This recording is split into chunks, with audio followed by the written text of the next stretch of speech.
मध्य प्रदेश के ग्वालियर से कांग्रेस पार्टी संविधान बचाओ अभियान का आगाज करने जा रही है। सोमवार को जय बापू जय भीम जय संविधान का उद्घोष करते हुए संविधान बचाओ रैली का आगाज किया जा रहा है।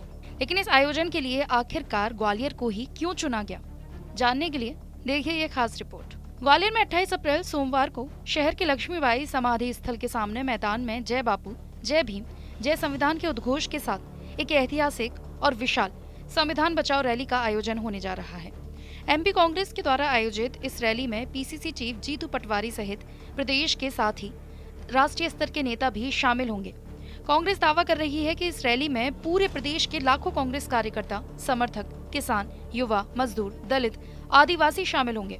देखिए, 28 तारीख को हमने संविधान बचाओ जन जागरण रैली की शुरुआत की है और आंदोलन की शुरुआत की है। इसका उद्देश्य ये है कि न्याय, नियम और नीति पर आधारित जो पूरे भारत की संरचना है, जो ये कहता है संविधान कि ये देश समतामूलक है, समावेशी है, धर्मनिरपेक्ष है और समृद्ध विविधता को स्वीकार करने वाला देश है। और हम पिछले दिनों ये देख रहे हैं कि बीजेपी जिस तरह से संवैधानिक संस्थाओं पर दबाव निर्मित कर रही है और जिस तरह से हमारे इंस्टीट्यूशनल फ्रेम को चकनाचूर कर रही है, चाहे वो NGOs हों, चाहे वो स्पोर्ट्स ऑर्गेनाइजेशंस हों, चाहे वो हमारी ऑटोनोमस बॉडीज़ हों, स्वायत्त संस्थाएं हों, सबको क्षति पहुंच रही है। तो ये चिंता का विषय है और इसके प्रति हम जन जागरण करने के उद्देश्य से इस कार्यक्रम को ऑर्गेनाइज कर रहे हैं। ग्वालियर के कार्यक्रम कौन शामिल होने वाला है बड़े नेताओं में? नहीं, बड़े सारे प्रदेश के कोई ऐसा बड़ा नेता नहीं है, सारे इसमें आ रहे हैं। आइए सबसे पहले जानते हैं संविधान बचाओ रैली के जरिए कांग्रेस कौन कौन से कार्यक्रम आयोजित करेगी।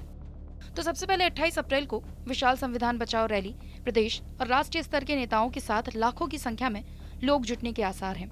3 मई से 10 मई जिला स्तरीय संविधान बचाओ रैलियां जिला कांग्रेस कमेटी और प्रदेश कांग्रेस कमेटी के संबंध में रैलियां आयोजित करेगी। 11 मई से 17 मई तक विधानसभा स्तरीय संविधान बचाओ रैलियां प्रत्येक विधानसभा क्षेत्र में कांग्रेस विधायकों, पूर्व जनप्रतिनिधियों, पदाधिकारियों और सामाजिक कार्यकर्ताओं के जरिए जन जागरण रैलियां निकाली जाएंगी। 20 से 30 मई तक घर घर संपर्क अभियान कांग्रेस कार्यकर्ता घर घर जाकर जनता से संवाद करेंगे। कांग्रेस के संविधान बचाओ आयोजन के साथ ही इस बात की चर्चा भी सबसे ज्यादा है कि आखिरकार मध्य प्रदेश कांग्रेस ने प्रदेश का मुख्य आयोजन करने के लिए ग्वालियर को क्यों चुना। तो आपको बता दें कि ग्वालियर में मुख्य आयोजन करने के पीछे कांग्रेस का कहना है प्रदेश के करोड़ों मतदाताओं के द्वारा कांग्रेस की सरकार को जन्म दिया गया था, लेकिन ग्वालियर ही वो जगह है जहाँ के नेताओं ने मिलकर लोकतंत्र के खिलाफ जाते हुए चुनी हुई कांग्रेस सरकार को गिराया था।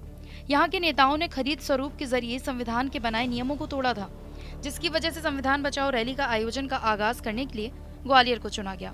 ग्वालियर चंबल संभाग जो है उससे आगाज जो हो रहा है, जो मेरी अपना जो ज्ञान है, मेरे हिसाब से तो यहाँ पर चुनी चुनाई सरकार को जिस तरह से लोकतंत्र की हत्या की गई और गिराया गया और जिस तरह से आज ग्वालियर के लोगों को वो चीज़ आज तक खलती है कि कांग्रेस की चुनी चुनाई सरकार को इन्हें गिराया था। और हम इसलिए भी इस रैली को चाह रहे थे कि यहाँ से शुरुआत हो। तो माननीय अध्यक्ष जी ने, माननीय प्रभारी जी ने हमारे भावनाओं को समझा और हमें ये अवसर दिया है, तो हम यहाँ से आगाज कर रहे हैं। कांग्रेस के इस बयान पर भाजपा ने पलटवार किया। भाजपा के वरिष्ठ नेता रामेश्वर भदौरिया का कहना है कि संविधान और लोकतंत्र की रक्षा करने वाली सिर्फ एक पार्टी बीजेपी है। कांग्रेस ने संविधान बचाओ रैली का आयोजन को लेकर सही जगह चुनी है। कांग्रेस के जीतू पटवारी सहित अन्य नेताओं को लक्ष्मीबाई समाधि स्थल पर जाकर उन्हें नमन करते हुए ये शपथ लेनी चाहिए कि वो वास्तव में संविधान बचाने के लिए बीजेपी के साथ चलेंगे। देखिए, कांग्रेस हमेशा जनता को गुमराह करने के लिए कोई न कोई कार्यक्रम करती है। जैसा कि मुझे पता लगा है कि आने वाले समय में कांग्रेस लक्ष्मीबाई समाधि स्थल से अपना देश बचाओ, संविधान बचाओ की रैली करना चाहती है, तो निश्चित रूप से उनको मैं कहना चाहता हूँ बहुत बड़ी सद्बुद्धि ईश्वर ने दी है कि वो लक्ष्मीबाई समाधि स्थल का उन्होंने चयन किया है।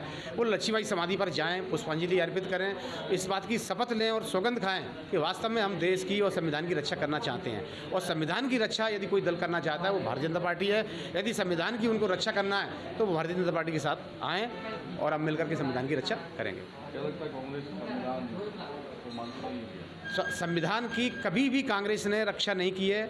बाबा साहब के जो सपने, देश को इसको समृद्धशाली भारत बनाने का सपना था, उन्होंने हमेशा सपने को तोड़ मरोड़ कर प्रस्तुत किया है और उनका हमेशा अपमान किया है। आज बाबा साहब से जुड़े हुए जितने भी स्थल हैं, सभी स्थलों का यदि विकास किया है तो इस भारतीय जनता पार्टी की, चाहे केंद्र की सरकार हो चाहे राज्य की सरकार हो, इन दोनों सरकारों ने मिलकर के सारे जो स्थल उनसे जुड़े हुए हैं उनका विकास किया है।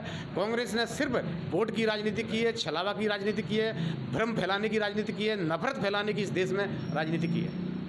बहरहाल संविधान बचाओ रैली को सफल बनाने के लिए ब्लॉक लेवल से लेकर प्रदेश लेवल तक सभी को जिम्मेदारियां सौंप दी गई हैं। यही वजह है कि कांग्रेस दावा कर रही है कि ये रैली इतिहास रचेगी और प्रदेश की जनता का हाथ कांग्रेस के हाथ के साथ होगा। ग्वालियर से धर्मेंद्र शर्मा की रिपोर्ट, TV9 मध्य प्रदेश।